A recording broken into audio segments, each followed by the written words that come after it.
Hello friends, welcome back to our channel. Israel, Lebanon మధ్య జరుగుతున్న యుద్ధానికి ముగింపు పడింది.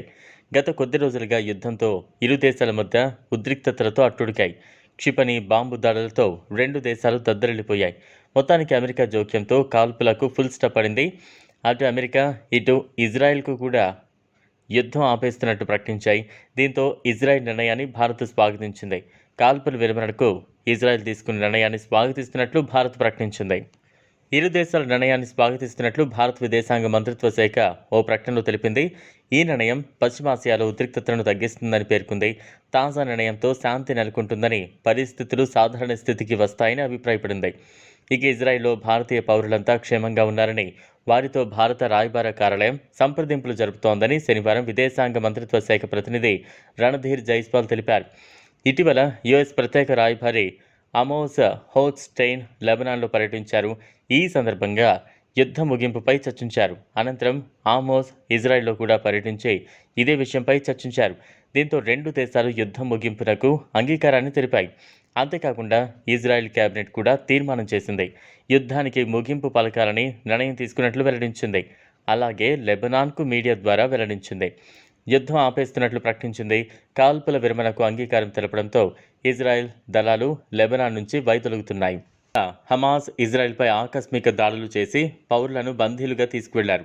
దీంతో అప్పటి నుంచి ఇజ్రాయెల్ పగతో రగిలిపోతోంది. ఆనాటి నుంచి బందీలను విడిపించేందుకు హమాస్ అంతమే లక్ష్యంగా గాజాపై ఇజ్రాయెల్ దళాలు భీకర దాడులు చేశాయి. గాజా పట్టణాన్ని ధ్వంసం చేశాయి. హమాస్ అగ్రనేతలందరినీ హతమార్చాయి. అనంతరం లెబనాన్లోని హెజ్బుల్లా దళాలు హమాస్ మద్దతుగా ఇజ్రాయెల్పై దాడులకు దిగింది. ప్రతీకారంగా ఐడిఎఫ్ దళాలు కూడా హెజ్బుల్లా అంతమే లక్ష్యంగా లెబనాన్పై దాడి చేశాయి. ఇందులో భాగంగా హెజ్బుల్లా చీఫ్ హసన్ నస్రల్లాను హతమార్చాయి. ఇలా హెజ్బుల్లా కమాండర్లను చంపుకుంటూ పోయాయి. అలాగే లెబనాన్లో ముఖ్య ప్రాంతాలను ధ్వంసం చేశాయి. మొత్తానికి అమెరికా జోక్యంతో ఇరు దేశాల మధ్య యుద్ధానికి ముగింపు పడింది. ఇదిలా ఉంటే గతంలో గాజాపై ఇజ్రాయెల్ దాడికి సంబంధించి మానవతా దృక్పథంతో కాల్పుల విరమణ చేపట్టాలని ఐక్యరాజ్య సమితి జనరల్ అసెంబ్లీ చేపట్టిన తీర్మానం ఓటింగ్లో భారత్ పాల్గొనలేదు. ఓటింగ్కు దూరంగా ఉంది. పెట్టిన ఆ తీర్మానం 120 దేశాల మద్దతు ఇవ్వడంతో విజయం సాధించింది. ఆ తీర్మానానికి భారత్ సహకరించకపోవడం స్వదేశంలోనూ విమర్శలకు కారణమైంది. చరిత్రను పరిశీలిస్తే భారత్ పాలస్తీనా, భారత్ ఇజ్రాయెల్ సంబంధాల్లో నాటకీయ పరిణామాలు కనిపిస్తాయి. ఇజ్రాయెల్ దేశం ఏర్పాటును మహాత్మా గాంధీ, భారత తొలి ప్రధాని జవహర్లాల్ నెహ్రూ వ్యతిరేకించారు. పాలస్తీనియన్లను ఇజ్రాయెల్ ముప్పుగా పరిణమిస్తోందని వారు ఆందోళన వ్యక్తం చేశారు. నాటి ఐరాస తీర్మానంలో కూడా ఇజ్రాయెల్కు వ్యతిరేకంగా భారత్ ఓటేసింది. పాలస్తీనాను స్వతంత్ర దేశంగా గుర్తించిన నాన్ అరబ్ దేశాల్లో మొదటి దేశం భారత్ నిలిచింది.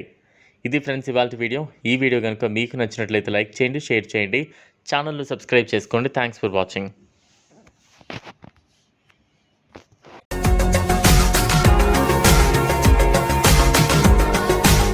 మరిన్ని అప్డేట్స్ కోసం మా ఛానల్ని